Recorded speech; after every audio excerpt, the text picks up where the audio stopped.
Hey,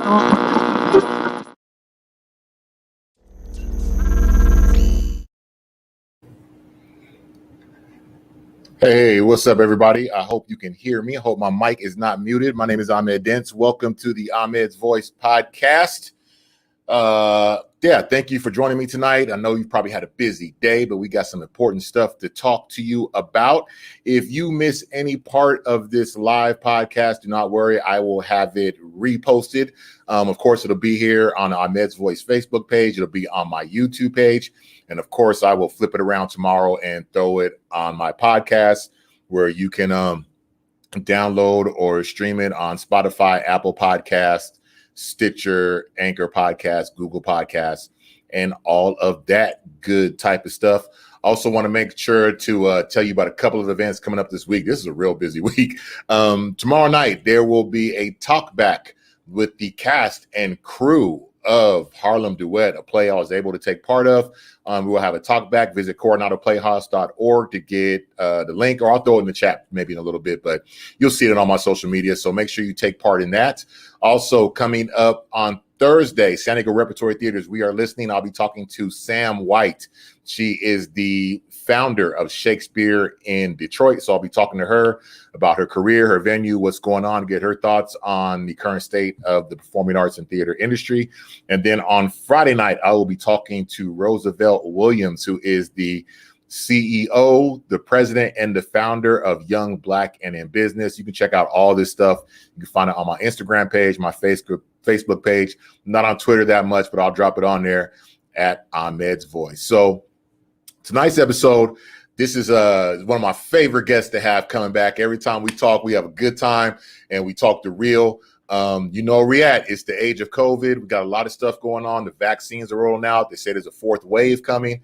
And I got questions just like you and like a lot of people out there. And so, a lot of people always say, ask the experts, ask the experts. Well, I got an expert I can go talk to and bring her to you and have her share with you all the news that she's got and the information she has. So tonight we're going to have a COVID conversation for a while and just talk about everything that's going on in our current state. If you go to ahmedsvoice.com, you can see the 2 previous episodes that she was on where we talk, but we're going to get it updated. So please welcome to the podcast, Samantha Gambles Farr. She is the president of the San Diego Black Nurses Association. Samantha, what's up? What is going on, man? It's good to be back. What's up, man? I know you have been hustling and moving and doing the thing because you are in the field that requires for the thing to be done right now. First and foremost, how are you doing today? Listen, being here is like at the family reunion. I'm so happy to be here. It's like talking to that big brother, that trusted person. I'm so happy to be here with you. Things have been going very interestingly, like everybody else's life. Lots of moving parts just for me personally, but also for San Diego Black nurses. Okay, I got to stop being so animated because I'm making the table. I look like I'm in the same city and there's no earthquake. It's a very interesting time that we're in right now. And you know what's funny? I just came back to the house and hurried up and got myself together. And it's strange because as we're kind of going through these different sections of this pandemic, my friend actually said, I miss the social distancing. Wow. It's strange to see people out again, and as many people as we're seeing out again, because we've gotten used to a certain state and now things are starting to change. People are coming out of their house a little bit more. We should still be social distancing and doing all those things to keep ourselves safe because the CDC has not lifted those things in some circumstances. Unless you're vaccinated and you're around other people who have been vaccinated, the recommendations are different. But I think that we still have to be vigilant as well, because we want to make sure that as we kind of move through the different tiers, especially here in San Diego, but just nationwide, we need to be cognitive of what your personal health is, the people around you, and just be very, very mindful of that. So, I mean, it's a very interesting time for everybody. People are suffering with family members being sick, family members passing away, What do, like passing away, the funerals, what does that look like? People being in the hospital. I mean, like this has touched every crevice of our life. And so, we're just trying to adapt. Everybody's trying to do the best that they can with what they have. Right. The last time we talked, when was the last time we talked? It must have been. It was right in the beginning. Yeah. I think it was, we had went back to the purple tier. It was right. Yeah. We went in the purple tier and stayed.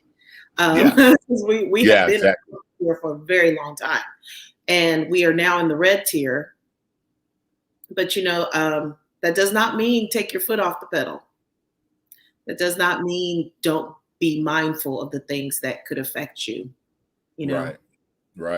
One of my friends says your decisions ultimately determine your destination. So I think that it's important to keep in mind as we're kind of still trying to come out of this pandemic, but we're still in the midst of it. How have things been looking? How have things been looking like on the front line in the hospitals, ICUs, things like that? How have things been looking since the last time we talked? So I can tell you, as City of San Diego is concerned, we're starting to see decreases in hospitalizations, decreases in ICU admissions, and the amount of patients that we're seeing right now has decreased, which has allowed surgeries to resume. For a long time, you could not have an elective surgery. Even people's transplants were on hold. So, I mean, like, this was a serious impact that people were having as it relates to their health. And a lot of people, we talk about COVID so much, but what about those chronic illnesses, hypertension, diabetes, high cholesterol, stroke, all those things, and maintenance to, if you're going through, unfortunately, any type of cancer, chemo, any of those things. Everybody who has a chronic illness or an acute illness has been affected by this pandemic. And so we have to keep that in mind and understand that we are still needing to treat preventative medication, preventative medicine. That's the word I was looking for. And also treat those chronic illnesses and be mindful of those. Just because COVID is here does not mean that diabetes, hypertension, and all those things went away. Right. To your knowledge, have you seen that those things have increased since a lot of people have stopped moving around so much and stopped being out and being active? Have you seen things like health problems like that increase over the last year? I think the impact of this pandemic won't be known for years to come. I think as we continue to gather information and what has happened to people's chronic illnesses, as we get to our new norm, whatever that is down the line. I think once we kind of come out of that, we will then start seeing and start understanding the impact that the pandemic has had on the health of everyone in the United States, but particularly here in San Diego County. I think we'll need to do further research. And when I say research, I mean just monitoring as people see their patients and things start to open up. That's when we will be able to see all those things come to light, whether people did better or whether the chronic illnesses got worse. Right.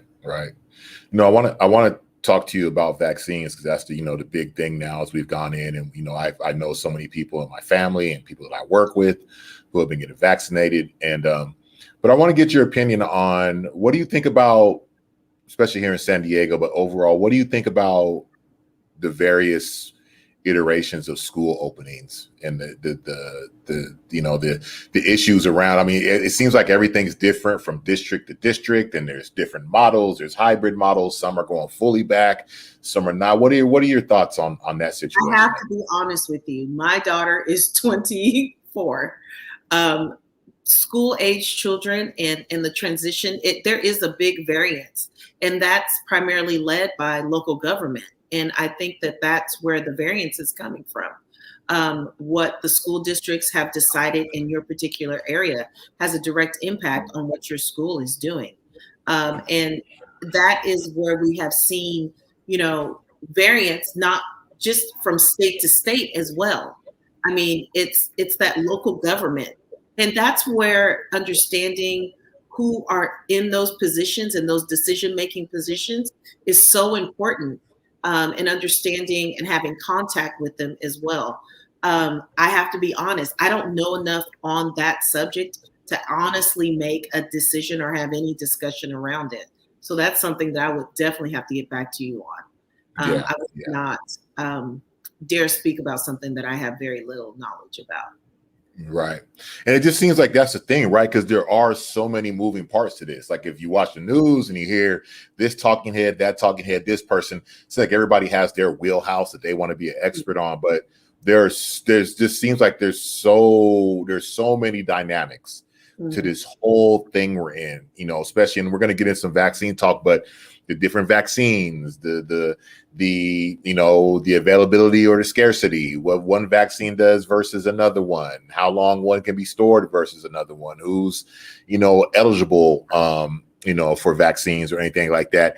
What are your initial thoughts as, just coming into this conversation, and we kind of, we'll have people who will watch this live. We have some who will come back and visit this as a recording. Just what are your thoughts right now, especially here in San Diego and in regarding the state of the vaccine rollout?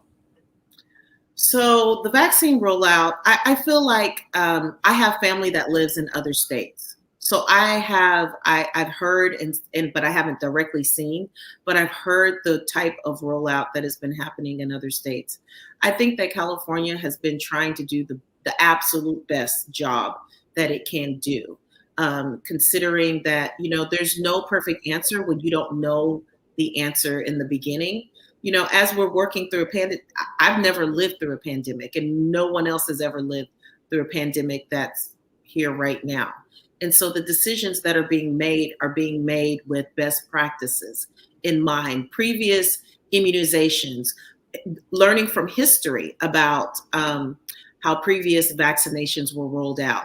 I think those are all caveats that have helped us kind of decide how we're going to move forward. Me personally, I feel like in some areas, of course, health inequities has been a big major part of it.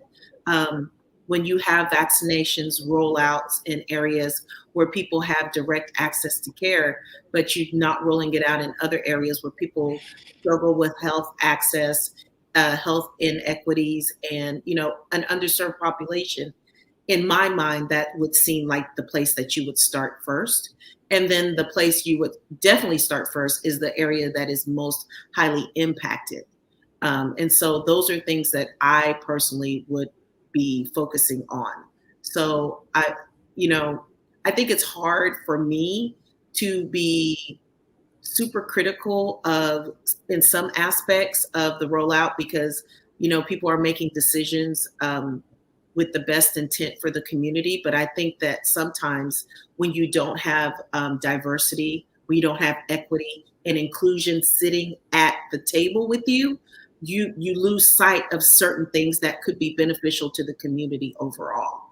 And I think that that's why having people who look different, who come from different backgrounds, who have expertise, who are healthcare provided and trusted messengers sitting at the table with you when you're making these decisions are so important. Right. And you think like we knew that was, an issue back then. And you would think it would have been addressed a little bit better, by now. What are just your general thoughts for, on the state of where we are right now with the infection rates? I know I've seen the last few days, where a fourth wave is coming, which, even to me and maybe to other people just on the just in the eye test, it might be like, wait, what are you talking about? There's a fourth wave. We had this wave. We had that wave. We said once the vaccines are rolling out, it should be less. Can you talk to me a little bit about that, that new wave that, that they're saying is coming up? I think that people need to understand exactly how small our world is. What happens in other countries and what happens around the world has a direct impact with us here. Because, believe it or not, there's still people traveling. There's still people going out of the country to other countries who have different variants, who don't have the access to even the type of medicine that we have in the United States. And so the infection rates in other countries, and their practices directly affect us here in the States as it relates to different variants and things like that. And I'm not saying that all these variants come from other countries, because Mm-hmm. we do have issues as well with compliance as far as it relates to, like doing the things that we can do that are a little bit easier for us to do, like wearing a mask, washing our hands, socially distancing. It's been a year, and people are tired of Right. doing some of the things that they just don't want to do. They want to get back to how things used to be.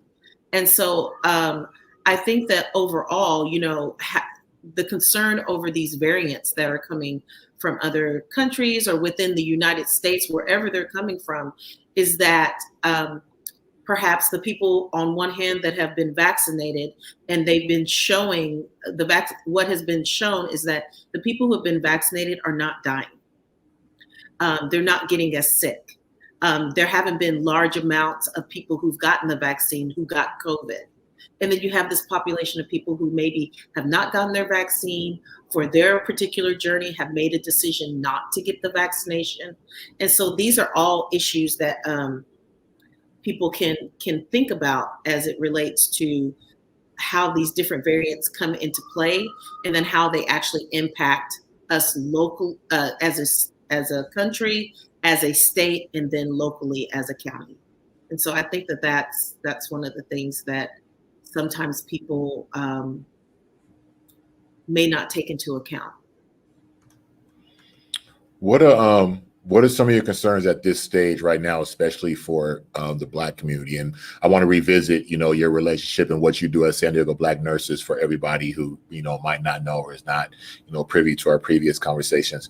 But what are your concerns, especially here in San Diego right now at this point where we are, for the Black community when it comes to COVID and vaccines and awareness? Access. Continue having access. So, the hesitancy within the African American community is well deserved. The medical community deserves that hesitancy. There are things that we still have to work on as a healthcare provider, as a healthcare network, as the healthcare profession. There's still a lot of things that we have to work on and to improve and to decrease that hesitancy, even without a pandemic being in place. That was an issue before this. And then having access to the vaccine. So, understanding cultural differences is not a bad thing. Understanding why one ethnicity or one culture behaves and moves a certain way is cultural diversity and awareness at its most basic level. And we're all the same, but there's those things that make us very unique and distinct that people have to take into mind when they're caring for different ethnicities and different cultures and different nationalities. And so for me, having access. I don't know if you want me to talk about the vaccination and all those things right now, but one of the things, yeah, sure. One of the things as an organization that we were concerned about as San Diego Black nurses, that we've always been trusted messengers in the Black community, providing flu shots, education as it relates to diabetes, anything that has to do with health promotion, advocacy, and education. We want to be there. We want to be in the front. We want to be leading the charge as it relates for San Diegans, primarily in Southeast San Diego, but San Diego County as a whole. So when we started seeing the vaccines rolling out, we felt it was imperative for us to be there for our community. And as such, we started giving COVID shots, COVID vaccine shots. And so it was very quick, but getting that up and going, we've given over 2,000 vaccines since, let me see here, this is end of March, since mid-February. And what we have seen is that the hesitancy may be directly related to who's actually given the vaccination. And understanding that when people see people who look like them, it's in a lot of ways it lowers that guard, it lowers that animosity, it lowers that they're more willing to listen because they see people who look like them, who know their journey, who know their pain, and who will take the time, to not just cast away their concerns, but actually talk to them and walk them through it. And so I think that that's a very important caveat. That's something that we had an aha moment about. In my COVID task force, Chair Samantha Williams was, as we started talking about it and we talked about it in our own COVID task force, that was one of the things that we realized. We have people in the car that had no intention of getting a COVID vaccine when they came with their loved one. And they ended up leaving with the COVID vaccine in their arm because of the conversation that was had with them right there in person by someone who looked like them, by someone who had been in their community. So we work with a myriad of community partners. We have our medical director, Dr. Robert Gillespie, who has been in the Southeast San Diego area for a long time. Dr. Susan Afalo, who's on our advisory board. Reverend Pope. We have a bunch of people who people recognize and they know, people don't know the information, but if people know your heart, a lot of times, and you give them the information, it hits different for them. And that's what's important in our community. Right. What would be your advice to, what would you say to someone who's they're just, I don't know if there is anything to say, who's just, just terrified. They think, they've listened to the vaccine is going to do this to them, that there's a, there's a chip in the vaccine. It's going to track them where they go. It's going to, and I think, I was listening to a news show this morning and I think, and it's kind of like what you said that, especially with the talks of, vaccine passports and everything, people don't have trust in institutions right now. Granted, they do not have trust in the government. They don't have trust in anything that the government is funding. You know what I mean? We don't have trust in anything. We know everybody's tracking us where we go, but this is just thoughts that people really have. What would you say to people? Like you say, you're having some of these conversations. What would be some of the things to ease somebody's mind as they're thinking about? It's one thing I know for me, I'm seeing because my mom. I'll just add this caveat as we were saying, how the mistrust is valid. My mom and dad grew up in the, they were born in the 30s. They grew up in Alabama. They watched the government and medical staff come through and give people shots and do these, some that haven't been exposed, like the Tuskegee experiment. Right. They watched this happen. They saw doctors and government officials come into their neighborhoods and give people shots that weren't what they said they were, or weren't anything, or were doing whatever kind of test.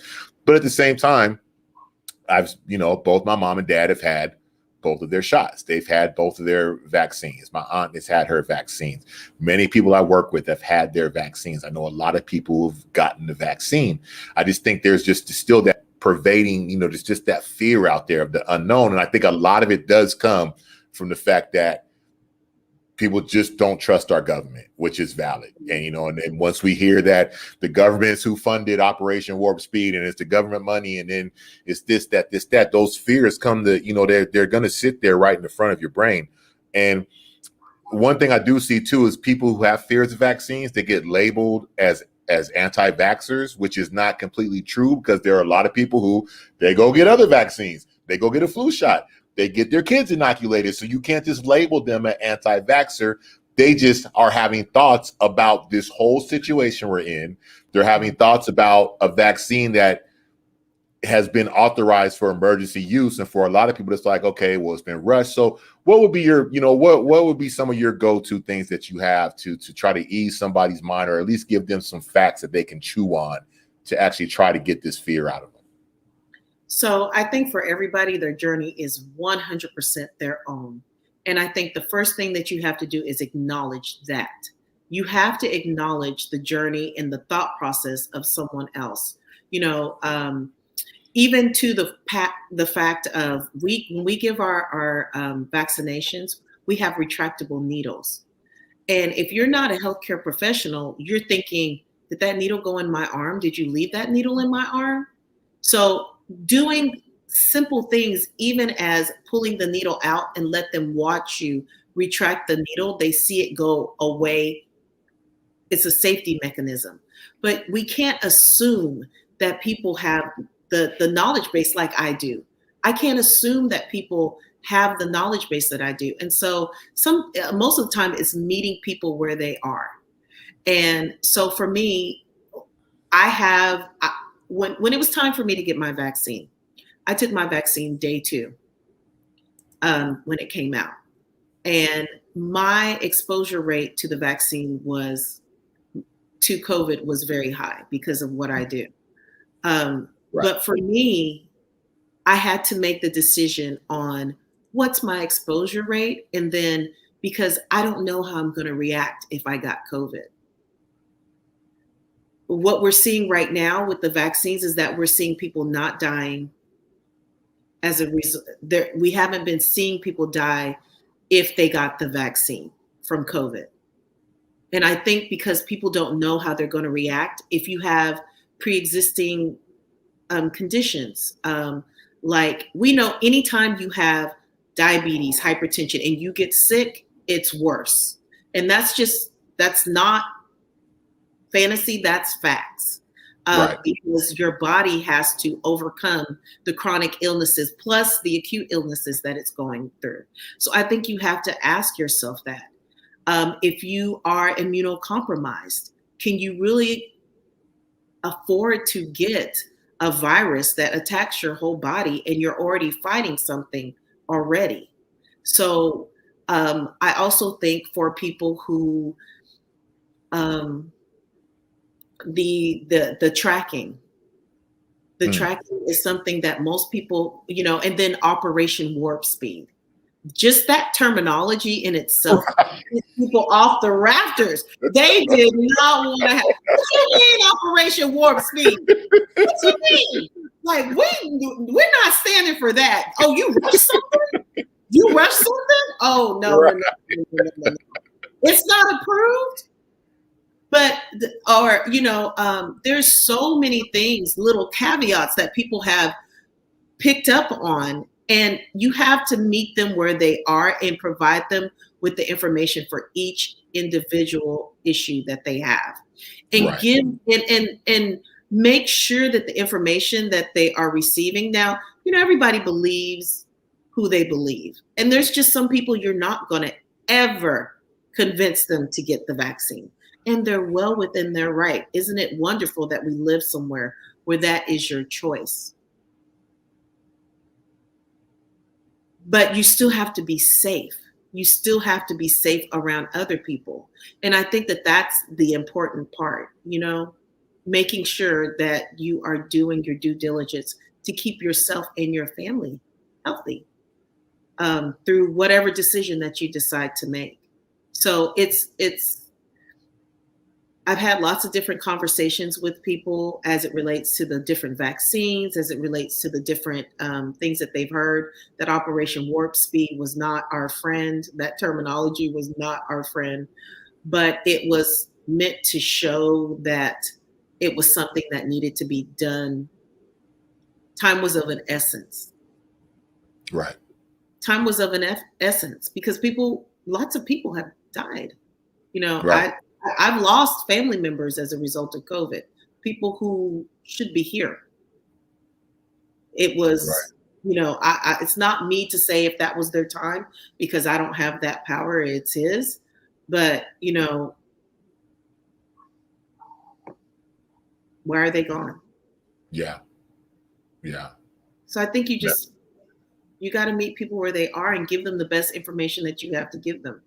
And then people you can't be mad at them for whatever decision that they make. That's the most important thing, is to respect the decision. If they still don't want to get it, I've had people that they were like, no, I'm not getting it. They changed their mind, you know, after having discussions. And if they trust, I cannot tell you how important it is for them to have trust. When people trust you and they know your heart and they know that you have a good mind and a strong mind, you lead by example. Right. We know that. You got to lead by example. So if I was going to tell somebody else to get a vaccine, I better have it in my arm. Right. Right. I better have it in my arm. I mean, right? Yeah, that's right. So, you know, the other thing that's important is that as it relates to the healthcare of African Americans, you know, at some point we do have to take some ownership. Because, you know, all the medications that are here in this world are not developed for us. They're not. Blood pressure medication, hypertension, we don't know it. I mean, because we don't participate in research studies, right? Because of that fear. And so at some point, we got to take that power back. We're going to have to really enact change and to make a paradigm shift as our health and our involvement in health related topics. You know, I know a lot of my colleagues that participated in the research studies. I was going to participate, but then I got sick with bronchitis and I couldn't. But, you know, lots of trusted messengers participated in that because they need to see how the medicine is going to work, whether you got a placebo or not. And so, you know, I happen to be someone who believes in science. Right. But I also believe in the Almighty as well. Right. So I need to have that balance of both. You know, I had to step out on faith. Yeah. Our faith takes us a long way. And that's an important thing in our community. Faith. So he got me. That's right. He got me. Yeah, you know, those are the thoughts I've been having in this because, you know, I've always asked myself, like, you know, if I came across some type of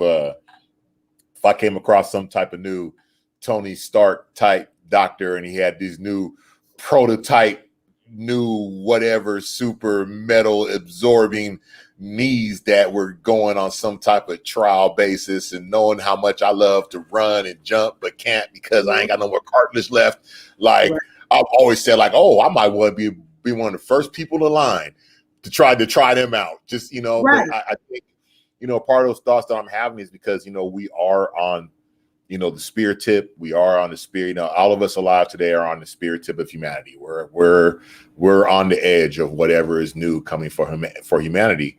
And and I do agree with what you're saying is that this is the time for Black people. Like we see it happening. We see it happening. It's how we're changing our diets. We're understanding what food is for us and what food is not for us. You know, I had to do a lot of understanding about, you know, dude, your arthritis gets worse with stress. Like stress actually makes your knee, like stress aggravates your arthritis and makes your knees get inflamed. Certain things that you eat make your knees inflamed, you know, and we've taken so much more control of what is for us now that we have more, you know, more knowledge of our physiology and what, you know, we can eat for our blood types. We can understand this. We can see these things, you know, and I'm embracing that also. With the vaccines. That's where the impact of systemic racism comes in, right? That's where that comes into. There's a direct correlation. I mean, I tell people this all the time. You have to be concerned about what's happening in the schools. You have to be concerned about what's happening in your local government, because those are the people making the decisions about what's going to be happening at your school, which is a direct correlation to education, which is a direct correlation to success, poverty, all those things. Concrete jungles, whether you have a garden, What type of grocery stores are in your neighborhood? Those are all impactful as it relates to health. It all relates, because you know what? It's been shown, people who make more money, they don't worry as much about their bills and things, and they can pay more for vegan, non-GM. They're not worried about their their lights getting turned off. They're not worried about that. Right. But when you have to worry about those things, you are trying to do the absolute best with what you have. And so, you can look at anything and see what is the most inexpensive. The stuff that's bad for you. Right. Why is that? Why is that? Why is it that the quality of fruits and vegetables in one part of town is different than in another part of town? Right. These are things that you have to look at. And if you're not paying attention to those things and how it relates directly to our health, you got to look at those things. You got to be involved, active, and engaged. Right. I think there's one thing I think a lot of people don't know that's happening, just as you were talking about, how these things shake out along these racial lines is, I won't say the company because I'm not completely sure in my head at this moment, but there's a major grocer in California that has decided that they're shutting down supermarkets, mostly in Black and underserved neighborhoods already, because the city government decided that they would need to pay their essential workers who were working through the pandemic, who were working overtime in the grocery stores when everybody was locked down, but putting themselves at risk to work in the grocery stores with mass amounts of people coming, because the city legislature decided, like, hey, you need to pay your workers some more money per hour during this time. And the grocer was like, oh, you know what? We just have to shut the stores down. We can't afford it. It's going to ruin our bottom line. And we just need to close the stores. Then these are some of those, these are the offshoots of those things that you're talking about when it comes to, because we know that, okay, if we can get better food in ourselves, if we can start eating better, if we can start taking more vitamins, they're not cures, but they help our immune system. The healthier we can get ourselves by eating, like you're saying, real food, the better off we all are, keeping our health straight to help ward off the virus or recover from it if we get it or whatever. But this is like one of those inequities you're talking about when it comes to money. We're starting to see that where there is scarcity of the vaccine at places is not just due to the vaccine manufacturing, it's due to other considerations down along the line. We're seeing there's political games being played in that. And it's just like you're saying, these are the things, access, the underserved, the brown and Black people who live in these neighborhoods where people can pretty much pull the strings, and it's going to be a minute before anybody in the mainstream news or pipeline notices to say anything about it. Before anybody even wakes up and goes, wait, that happened? Wait, what? What happened? It's done. It's done. Right, it's done. It's over. It's over. They've done it. And it's almost irreversible. And the impact is felt immediately. Immediately. It's taking, food programs out of schools for kids, teaching them healthy eating habits, those are the most, it's everything. It's housing, it's education, it's access to food, it's access to, parks. And then you talk about stress and how it affects your arthritis. The color of your skin is a stress. Right. You're Black and you're male. And you happen to be male. Stress. So, I mean, there's a direct correlation. These are not things that we're like, is that true? These are factual things that we're saying. It's a fact that puts you at a higher risk of having a stress burden. Right. That gives you higher blood pressure. that makes your knees hurt. Right. Yeah, exactly. I want to jump back over to the vaccine conversation, and if you can tell me, I want to pull something up. And as much as you know, can you talk to me a little bit about what are, as much as you know, the differences in right now? What are the three? I call them the three main vaccines. With Pfizer, Moderna, Johnson & Johnson. Listen, I'm gonna have to. I got old lady eyes now. Come on now. I'll just read them off to you. Like so. No. There's Pfizer, there's Moderna, and there's Johnson & Johnson. Those are the three. And then there's AstraZeneca that seems to be held up for various reasons, depending where you are in the world and how it's being rolled out. Right. Right. But in the U.S., those are the three that we have right now. And Johnson & Johnson is just now making its way, I believe, to San Diego County. I think that they are going to start administering Johnson & Johnson. So Pfizer was the first one.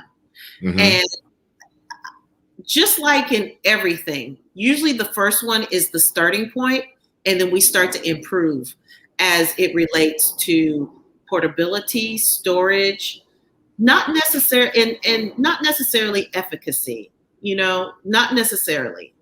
So Pfizer, when it first came out, the barrier for Pfizer, even for San Diego Black nurses, was transport and storage. It had to be stored at like 42, 47 degrees Celsius, I believe. And so you have to have access to those type of coolers. And it's hard for small community-based organizations to have access to that, because we understand that you have to have money. And when you're a nonprofit and you are a professional community service driven organization, that's going to be a lot harder for you. And that's honestly why organizations like the larger organizations and hospitals within town were able to administer Pfizer, because they have access to the refrigerators and have the capability of making sure that the vaccine was stored correctly.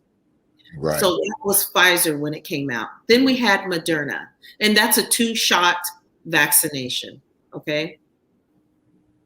We have Moderna, Moderna is the one that San Diego Black nurses is utilizing. It does not require, it does have to be refrigerated. It cannot be in direct sunlight. So there's still restrictions. And even I want you to understand too, no matter what the vaccine is, whether it's the flu shot or any other type of medication that you can inject it, there are always specific things that have been researched that they understand affects the efficacy, which means how well the medication works and how it should be delivered. Those are all things that happen with every single medication. Every single medication, how it's stored and how it's delivered matters. Every single one.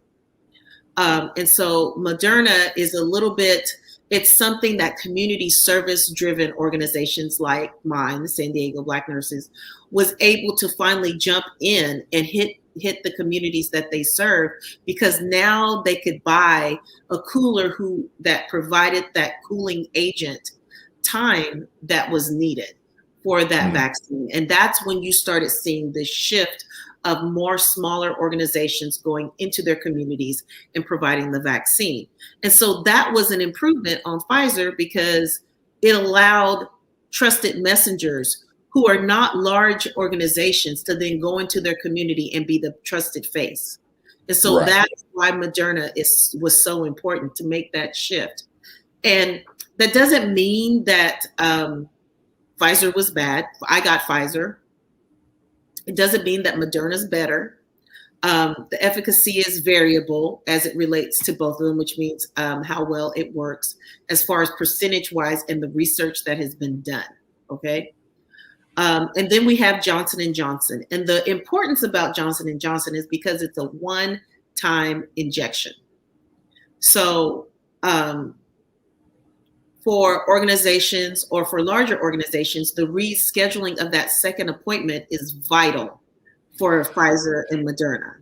So you get so much response after the first 2 weeks of getting your vaccine, but then you have to come back within that month's time to get another vaccination to make sure that you build up enough antibodies to fight off COVID should you be exposed to it. And so that's how that vaccine works. And now from Moderna and Pfizer, we now have Johnson & Johnson, where now they've improved on those too, because we get better with every time, right? Just like if you do everything in repetition, you get better with time. And so Johnson & Johnson is now a one-time vaccine. People don't have to come back. This is important for certain populations that are at higher risk for not returning, right? Right. Our homeless population who may want vaccines, they don't always know where they're going to be and have a problem with access, right? And so because most people are just used to like, oh, I just get in my car and go get my vaccine. I get in my car and they forget how much of the population does not have cars, how much of the population is on the transit system, which has been cut back, and how can they afford to get here and there, and what the logistics are for someone to jump on the trolley, jump on the bus, get down. Well, it's not down at the ballpark anymore, but get here, get there, get to this place, get to this station. And people don't realize. Understand too, a lot of the people who we're talking about, they may not only have one job. Right? They may have two jobs. They have to schedule. They have children. They have, so the life responsibilities a lot of times is what keeps people from meeting that, from being able to have a more active participation as it relates to making sure that they're hitting all those marks. So like you said, we just label them, right? We just label them, all they're non-compliant, right? Right. But we won't take that deeper dive to think about, why did they not show up? Why did they not show up? Sometimes it is, they just don't show up. But most of the time, when given the facts and the answers, most people, they make their own individual decision, right? And so the Johnson & Johnson for at-risk populations that have less access than someone who has a car. They don't have a car. They don't even have a place, they're homeless. They don't even have a place to live. Right. So what are the chances of them coming back and being able to get called for follow-up to get their shots? So we have to set people up for success, right? For them to be able to participate and have a good outcome as it relates to the vaccine. And so that's one of the caveats for Johnson & Johnson. That's one of the great things about it, is that it's a one-time shot. So as the shot continues to come out, as the vaccination continues to come out in AstraZeneca, I don't have much information on that vaccination at this point in time. But those are the three, as they've rolled out in the things that vaccinators have had to overcome as it relates to the vaccines and implementing vaccinations for people in San Diego. Do you know much about, or can you talk to me a little bit about the efficacy rates and, comparatively between the vaccines? Because I was reading something the other day to where, like, if it says this vaccine is this percentage, has this percentage of efficacy, this vaccine has that, but that's not necessarily a side-by-side comparison next to the vaccine. Like, I think people think like, oh, well, that one's 91, this one's 89, so I'm gonna take the 91 because that's better, but that's not what that means at all. No, that's not what that means at all. It means that as far as efficacy of side effects, as efficacy of being able to decrease symptoms or exposure to COVID or having serious symptoms as it relates to COVID. So it's comparing apples and oranges and not all apples. That's the best way I can describe that. Right. I think that that's an important thing to keep in mind. So someone may say, oh, I got to have the Pfizer vaccine because the Johnson & Johnson only has this amount of percentage. But when you're talking about percentages, you have to keep in mind that we want to keep you at this percentage. We don't want you to get COVID, right? Right, right. What has been shown is that getting a vaccine means that you're not going to have a poor outcome, or you're not going to, the numbers have been showing that people are not dying who have gotten the vaccine. So isn't that a better percentage than getting COVID and being at risk for having some serious, a serious outcome? And honestly, this is going to continue. People, perhaps the community is thinking that, once we go back to our new norm, this is all going to be over. It's not. What are the implications for the people who got COVID and survived? What, depending on their symptoms, depending on if they were hospitalized and they survived, what continued issues are they going to continue to have, or will they have none? So at times we're wanting answers to questions that we simply don't have because we're actively living and learning in the pandemic as we go. Right. And I think that that's important to understand, is that we want science to give us all the answers when we honestly don't even know all the questions that are coming down the line. Right. So, right. And all three of these, Pfizer, Moderna, and Johnson & Johnson, are all three of these mRNA vaccines? Yes. Mm-hmm. Okay. They all work similarly. I am not going to proclaim to know each specific data point. And I really think that that's just diving into a deep pool. Yeah. I think that it's diving into a very deep but shallow pool all at the same time. So they all use the same messenger RNA system. Yes. Okay. And then each one is improved on each one, because, the reason why Pfizer had to be kept so cold is because the disintegration, right? The ability of the vaccine to stay as effective as it is when it gets warmer too fast, right?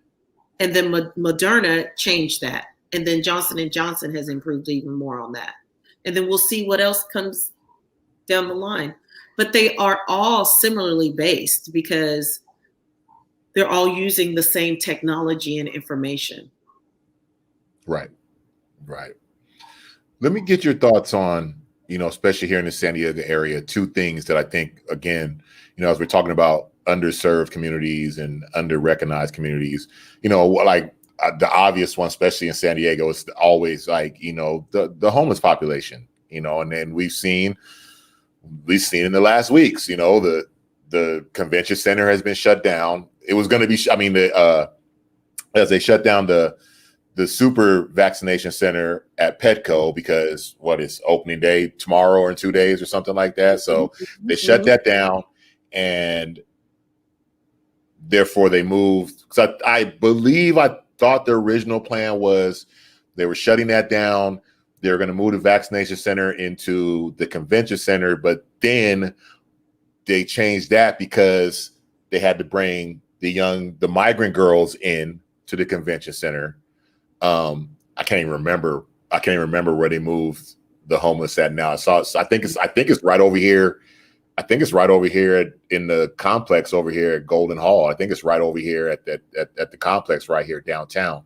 But what are your thoughts on that? Because I know that's going to be worrisome for a lot of people. Like, I saw news reports this morning, and I say that because the way our news is right now and the way things are framed, it's framed to just make us damn panic all the time and just be fearful. But I do think there is general concerns for people, as I really don't know what's being done for the homeless in COVID. And I know from being down here downtown every day, I know that the problem has just become much worse this summer. It's become, it's not to their fault. It's just, I don't know what to do about it. I don't know what the city's going to do about it, but there are concerns about, how are the homeless being taken care of? What is the role in vaccinating the homeless? But then also now on top of that, we hear reports that from the young girls that they have brought into the convention center, that a number of them are testing positive for COVID.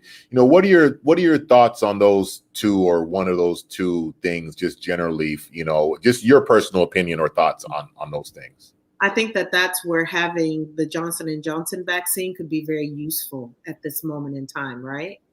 And then as the tiers continue to open up, because we know that we really needed to first they vaccinate the healthcare workers because we needed, to get vaccinated because of exposure. But then we had also the higher tier ranked our elderly population. Then we opened it up to people with pre-existing conditions, and we're opening it up, and we're open. And pretty soon, within the next 2 weeks, it's going to be open for everybody. And I think that that's why having Johnson & Johnson that provides us that one-time vaccination will be very useful in helping populations like the homeless and people who could honestly not be seen again. So you give them their one vaccine and you don't see them again. Did you do anything for them really? Because you need to get that second vaccine in their arm. And that's where having the Johnson & Johnson vaccine would be useful. I think that as we've done for other at-risk populations, we have to, if you're not paying attention to that, it's an oversight. And I don't think that anybody's overseeing, I'm sure that the concerns, like when you're in a classroom and somebody asks a question, and you're like, I had the exact same question. The exact same question. They took the question right out of my mouth. I'm sure that question has already been posed and a plan is being developed to get that taken care of to the best of the ability, because we still have to deal with people not wanting to take the vaccine, right? We still have to deal with, so we have to try to reach the people who we can and give other people time to make that decision whether they want to or not. And so I think that going to them, just like we do in our community, we have to go to them. We can't expect for them to come to us. We cannot. These populations, it's even worse for them. They don't have cars. Some don't have phones. They don't, and a lot of them may have some additional chronic illnesses that put them at a higher risk for becoming even more sick, right? So we need to get them vaccinated as quickly as we can. Right. Let's talk about San Diego Black nurses. Yay! Okay. Let's talk about San Diego Black nurses. What y'all doing? First of all, let's give everybody an introduction to exactly what the San Diego Black Nurses Association is. I feel like everybody should know what San Diego Black Nurses right? is. I feel like that. I'm just gonna say that out loud. Did I say that out loud? Well, yes, if you don't know, now you in the know. So San Diego Black Nurses, we have been established since 1976. We are not a young organization as it relates to San Diego. San Diego Black Nurses has been serving our community since 1976.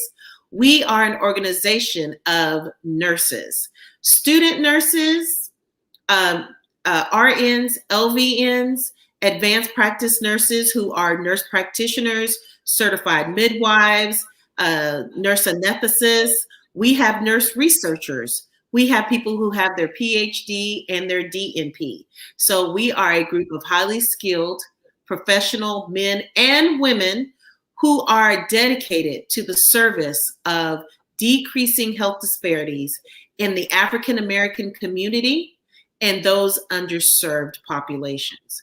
And let me just say this, if you are a Black nurse in San Diego and you are not part of this organization, where are you at?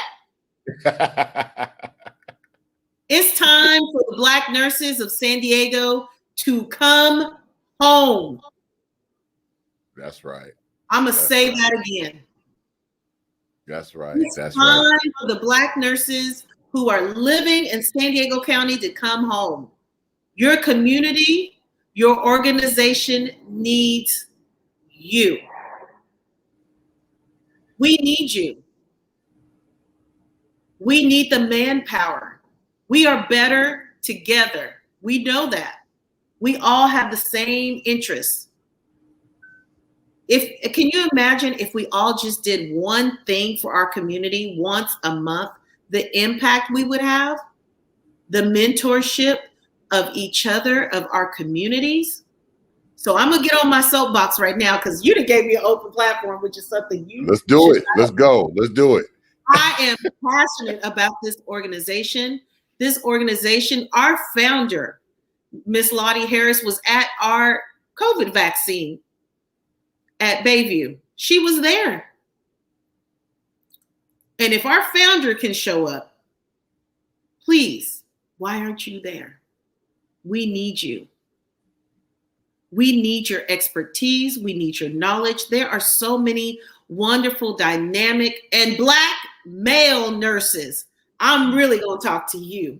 Say that. Say that. Where are you at? We need you. Because I'm going to tell you right now, I'm talking to Ahmed about his diagnosis. You don't want to hear that from me. He does not want to hear. I mean, he'll listen to me. Don't get me wrong, because, we at the family reunion, right? But we need Black men. We need you to show up. And then my final thing is, you don't have to be Black to be a part of San Diego Black Nurses. There you go. Say that. We are inclusive. We are dynamic. We are energetic, and we are energized right now. And we have been for a very long time. But if you don't come into our fold and see it, you're missing out. We build other organizations, right? Come build home. It starts at home first. It's time to come home. You know what? Talk to me about that. Talk to me about Black men in nursing, because it seems like, is this just one of those things? As you mentioned that, and I think we talked about it briefly before, but I think we never really dove into it. When I think about it and I go back over my mind of all the times I've been to the hospital, I'm like, I feel like I have never seen that many Black male nurses. And I don't know. Yeah. I can think of 5 off my head right now. And if they watch you know who I'm saying your name in my head. I'm not going to say it out loud on the show. But you know who you are because I've been telling you to come home. Talk to me a little bit about this thing I'm seeing down here on the screen, this annual scholarship and fundraiser. Oh, so we have our annual scholarship and fundraiser every year. This is going to be our 44th. Yep, you heard it right, 44. We had our last one virtually. We're having this one virtually as well because we're still practicing social distancing. So this is going to be on April the 10th. Our dynamic, innovative keynote speaker is none other than Dr. Martha Dawson, who is the president of National Black Nurses Association. So San Diego Black Nurses Association is one chapter of a larger national body, which is why I have my pin on, National Black Nurses Association. Here's the interesting thing. It all started here in California.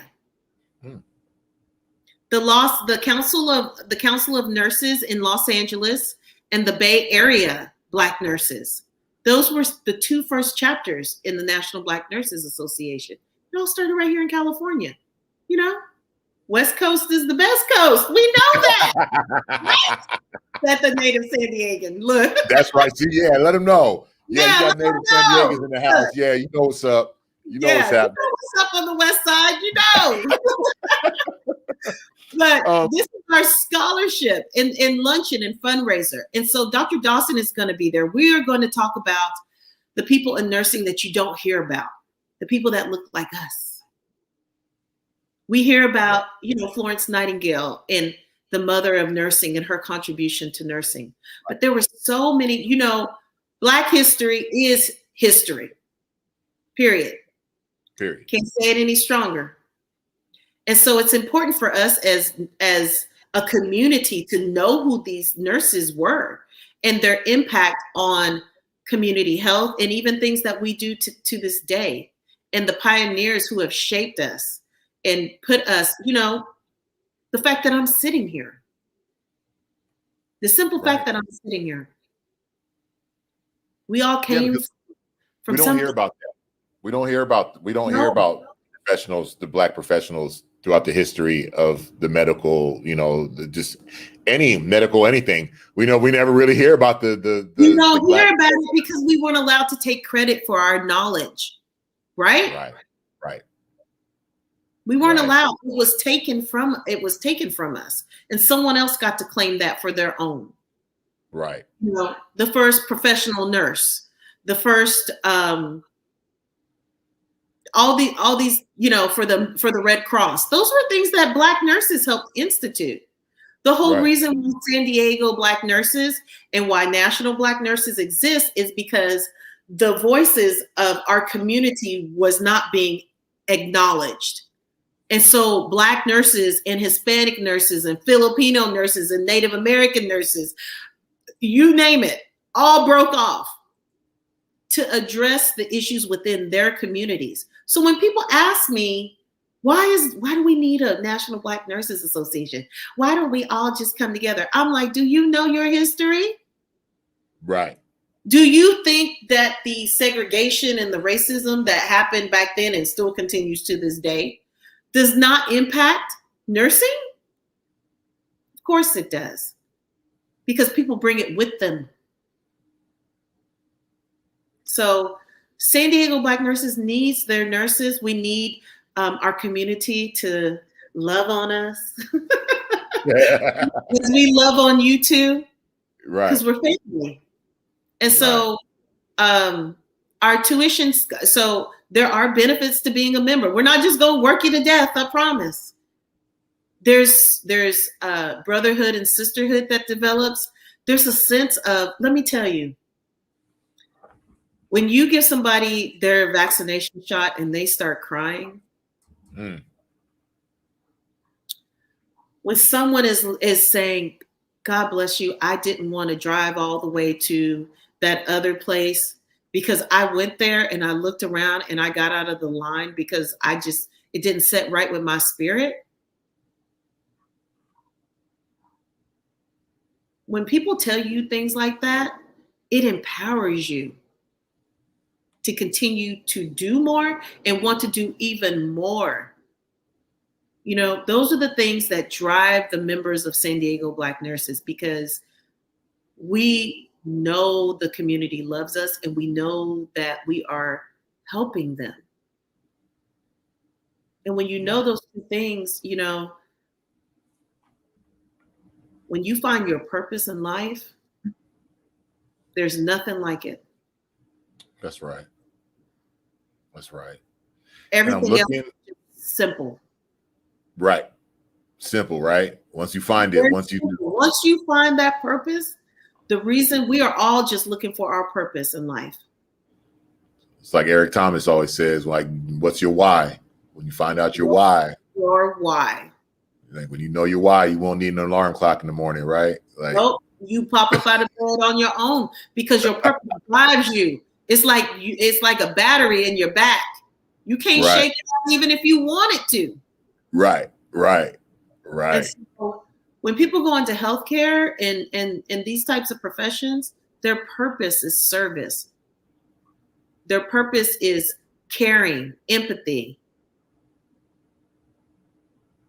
I know my purpose. My purpose is to empower. That's why I bring you on here. That's why whenever I'm like, okay, hey, Samantha, so I need to talk to you. I need to know what's going on with this. I know you got the real. The revolution is being televised. People are not ready.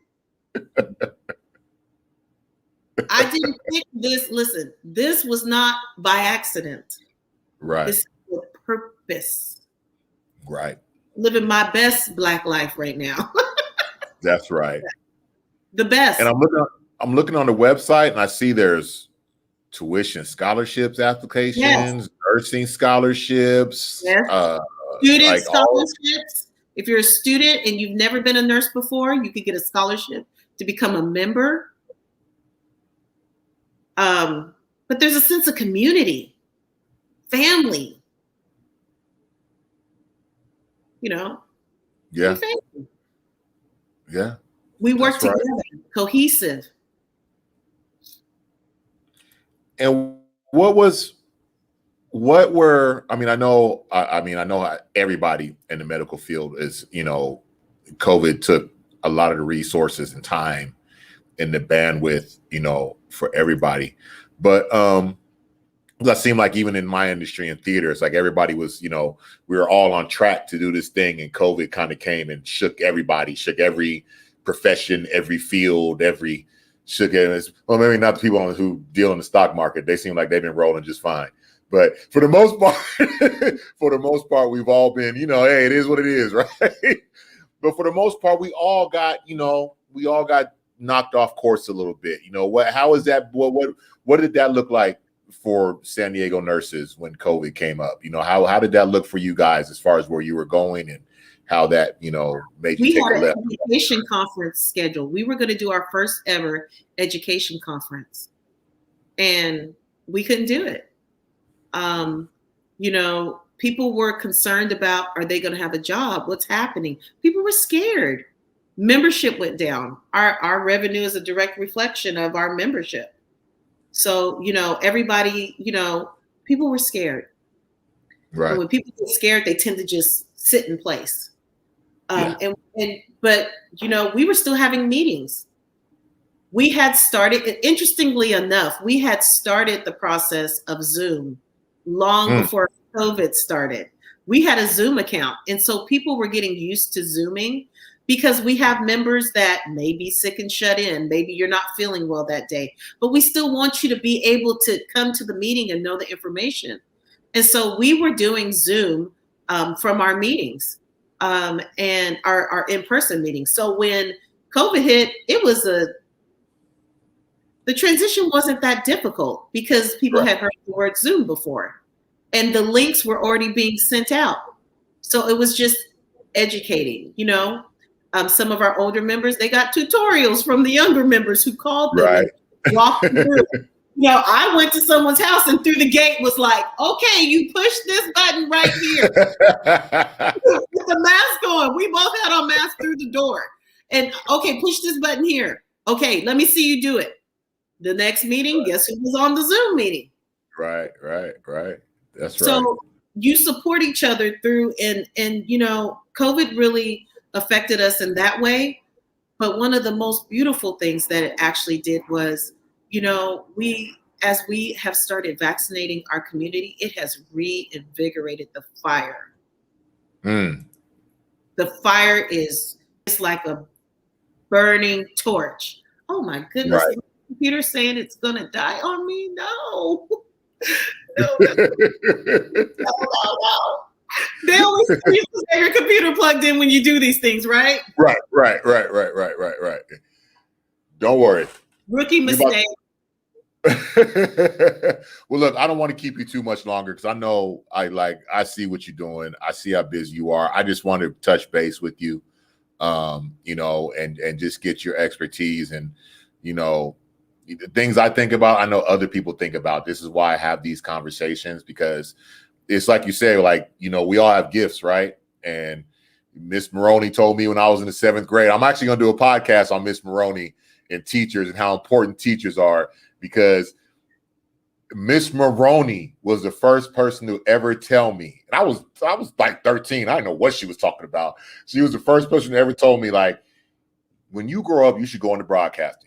And I was like, what? What are you talking about? I was 13, and this was a lady, substitute teacher, who I only saw once or twice a year, but every time I saw her, she would say that to me. And, I feel like I have questions. I have, the opportunity to do this. And for whatever reason, people like to listen to me when I talk sometimes. So I figure, you know what? Let me get Samantha to come on and talk to folks. We see you. Questions. We see you. We see you. We see you. We support you.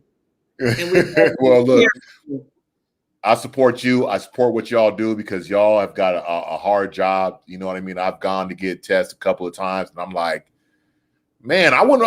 Y'all the special people. Y'all the special people, because I'm like, man, you got to sit here, drive up in cars every day, and do these tests. Everybody has their calling. That's right. Well, look, Samantha, you are exactly where you're supposed to be in life. Life is not happening to you, it's happening for you. There you go. That's right. Like something I picked up from Alan Watts lately, listen to him. He said, stop saying you were born into this world and start saying you were born out of this world the same way that a flower is born out. You are not born into this world. You are born out of it. You bloom out of this world like every other plant, foliage, everything else. You are born out of this world. So I'm trying to change my vernacular to embrace that. What you put in here is your mindset dictates everything. Right. Give everybody watching or who will be listening in the future a parting shot. What you want them to know as we head into this summer, because I feel like this summer is going to be wild on many different fronts. Don't take your foot off the pedal. Continue to social distance. Continue to follow the recommendations. Be wise. You know, one of the things is that we see other people doing it. It ain't for us. We don't have the same outcomes, y'all. I'm here to tell you. Don't run out in these streets. Be careful, be wise, be educated. All right. We know we don't get the same. It doesn't happen for us the same. Right. We have to be mindful of that. Continue to do it right. Before I let you out of here, I just want to show the people one more thing that I forgot to show them on the San Diego Black Nurses page. I wanted to show this page that has so many resources, the resource page that you guys have here. Just all these links to African American wellness, American Nurse, Black Women's Health, Palomar City College, Point Loma Nazareth. Like, you guys have got a real... If you're interested in nursing, reach out to us. We want to mentor you, male, female. Listen, this is how we change it. We build each other up, building blocks, empowerment. That's right. We put all these initials behind my name to good use. That's right. Well, Samantha, look, I'm going to let you get on to your evening, get some rest. I know you probably got a busy day tomorrow, but as always, thank you so much for taking the time to talk to me. Ahmed, you are the best. You are my brother. I mean it seriously. Listen, I watch you too. You don't know. People are watching me. Well, thank you. Thank you very much. Get some rest. Take care of yourself. You're doing a lot of good work out there. I appreciate you. The folks appreciate you. We'll talk soon, and then hopefully later on the summer. Thank our membership. I can't get off here without thanking that membership. There you go. Every single person in San Diego Black Nurses, thank you. You know I love you. We in this together. Now where the rest of you come home. There you go. There you go. There it is. Samantha, get some rest. I'll talk to you again soon. Have a good night. Thank you very much. And good night, all y'all. Remember, you can catch a replay of this. It'll be on Ahmed's Voice Facebook page. It'll be on my YouTube page. And I'll get the podcast up, Spotify, Apple Podcasts, all that good stuff sometime tomorrow. So, Samantha, thank you. Have a good night. Good night, y'all. Take care. Right.